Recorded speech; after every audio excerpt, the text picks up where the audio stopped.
l'humanité nous le démontre, tous meurent.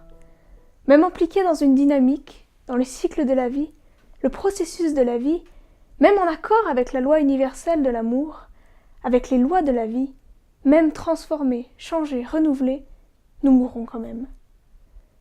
Le meilleur être humain qui n'ait jamais foulé le sol de la terre, ceux qui ont passé leur vie à défendre les causes les plus honorables et qui ont démontré durant toute leur existence leur altruisme, ces héros-là sont partis également.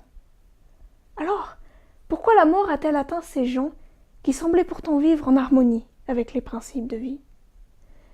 Et mon incompréhension ne fait qu'augmenter quand je lis l'incroyable histoire d'un homme nommé Jésus. Les témoignages de ses contemporains sont formels, il était parfait.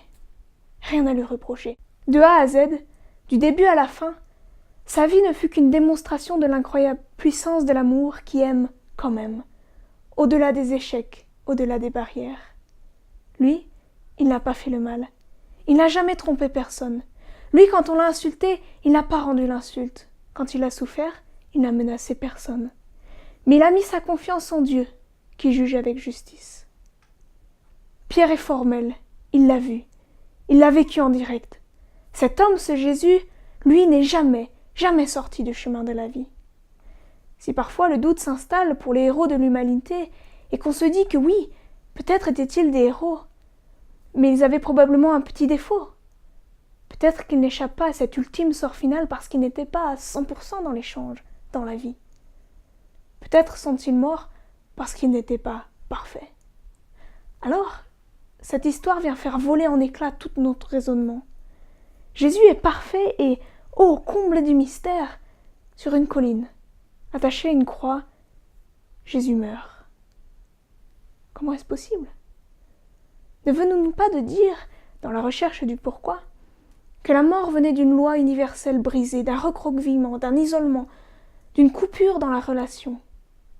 Or, il semble que lui, Jésus, n'a jamais brisé, transgressé, enfreint cette loi. Alors, pourquoi? Je crois qu'un court détour par les sciences naturelles pourrait peut-être nous éclairer sur ce point.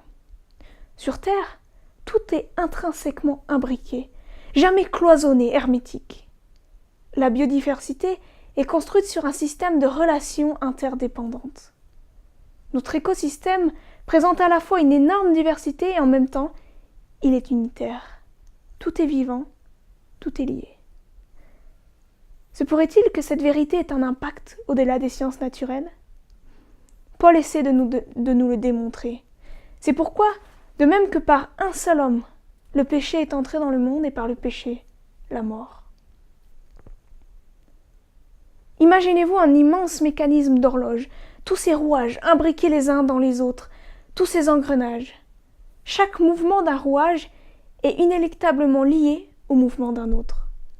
Et si un seul de ces rouages, aussi petit et insignifiant soit-il, stoppe le mouvement, alors c'est le mécanisme entier qui se trouve arrêté.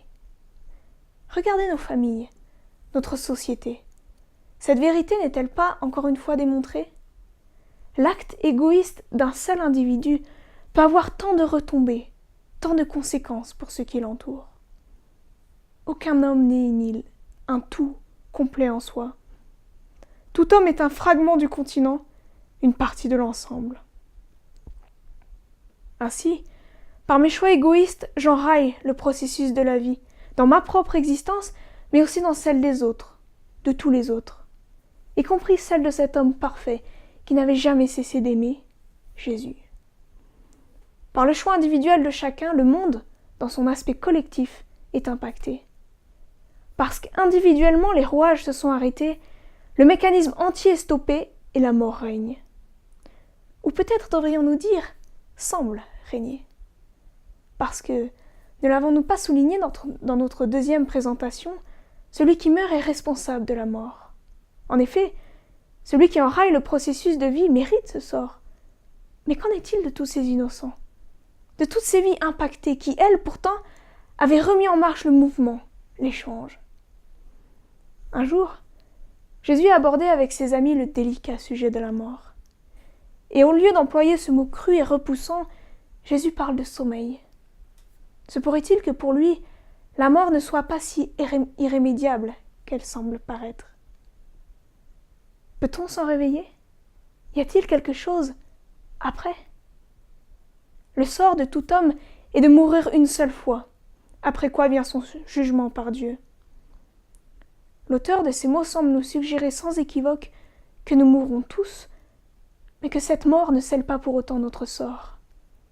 La réponse à la question d'Ézéchiel, que nous avons abordée dans notre deuxième présentation, se trouve peut-être au-delà de la mort qui touche chaque être humain. Celui qui brise cette loi mourra. Celui qui met en pratique les principes de vie vivra. La mort, qui nous touche jour après jour sur cette terre désolée, n'est peut-être que le résultat des interactions entre des individus dont les choix les ont menés vers l'isolement. La mort, celle qui nous conduit au cimetière, n'est peut-être que la conséquence de notre implication dans un écosystème d'une planète à la dérive, gouvernée par l'égoïsme et le recroquevillement sur soi-même. Mais cette mort-là n'est peut-être pas la fin de l'histoire. Se pourrait-il que certains meurent dans une direction de vie ?